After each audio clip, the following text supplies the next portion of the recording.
In a recent segment on Fox News, Fox and Friends, co-hosts Steve Doocy and Brian Kilmeade engaged in a spirited discussion regarding President Joe Biden's possible involvement in his son's business affairs. Hi, I'm Steve Inman, and welcome back to Resist the Mainstream. Don't forget to subscribe, like, and to hit the notification bell to stay up to date with our latest videos. Well, the debate largely revolved around the nature of the evidence congressional Republicans recently made public, which apparently shows the influx of millions of dollars that was sent to the Biden family members from foreign entities. Kilmeade alleged that President Biden appeared to be involved in illegal activities, while Steve Doocy pointed out to what he perceived as a lack of concrete evidence, arguing the GOP's reliance on circumstantial evidence might not be sufficient to prove the allegations.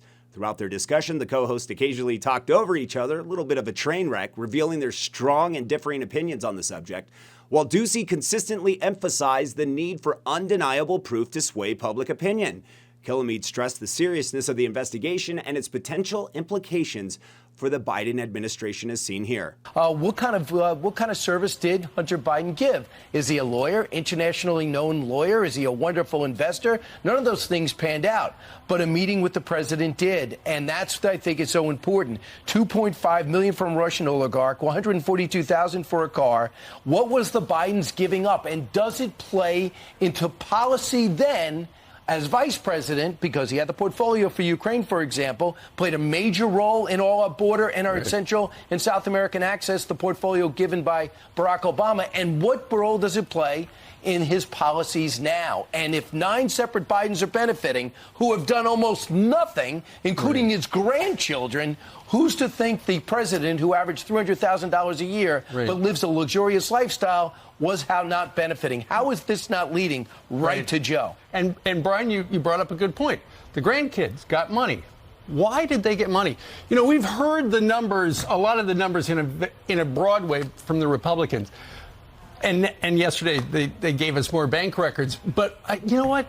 With all due respect, the Republicans need better investigators because they've got a lot of circumstantial evidence, but they have not shown that Joe Biden profited personally, they're doing or great. that he broke any rules. I vehemently disagree. It's all circumstantial. This is Brian, so. No, let me finish. This is funneling right to him at a rapid pace. They've had this job for about 8 months. What's funneling it? Him? Everything is money funneling it. Is Joe involved? Is Joe's presence involved in every major business deal that Hunter was involved in? As Andy McCarthy said, Joe was the business. He had the access. Hunter didn't. So Hunter didn't have the reputation. It's leading right there. Brian, what laws did Joe Biden break? If the American people knew. Just answer the question. What law did he break? Number one, the investigation is not done. That's my point. Right now, that's my point, Brian. They need better investigators. So do you not want to hear any reporting until it's done? Or do you want to see the 19-page memo that leads to bank records? Miranda Devine started this. Then John Solomon's been all over this. Comer, the House Republicans have been all over it. They're gathering all of the facts, and all the facts are pointing to the fact that Hunter Biden was using his dad's influence to make millions of dollars for the family, and then he was paying all the bills. This is a raging fire. I've got a solution. This is what I was leading up to in talking about. They've got all this circumstantial evidence that points toward. Look, it looks bad for the Bidens. It looks bad. And for Joe. Here's what they do. It's hard to subpoena a president of the United States because of separation of powers in front of the House. Subpoena Hunter Biden. And don't do one of these closed-door depots. People need to see this televised. You need to see him answer the questions. And if he says something that disqualifies Joe Biden, you know what? The Democrats would have time to replace him on the ticket. Steve, the hard part is for Americans is we're watching this family get away with so much. Well, we don't know what they've gotten away with. That's why Americans believe there is a smoking gun. There is something that they're going to reveal. Have they done that yet? Maybe not. Maybe nothing that's illegal, but they are working their way toward that. And I just want you to hear, can we just hear John Solomon? He was on last night. He breaks it down. He's Watch. been all over this. You mentioned the Russian oligarch, Yelena Baturina. She drops a $3.5 million payment into a Hunter Biden-related account in February. In March and April of 2014, the conversations are continuing. Hunter Biden's checking, is Yelena Baturina going to invest in our new real estate project in New York?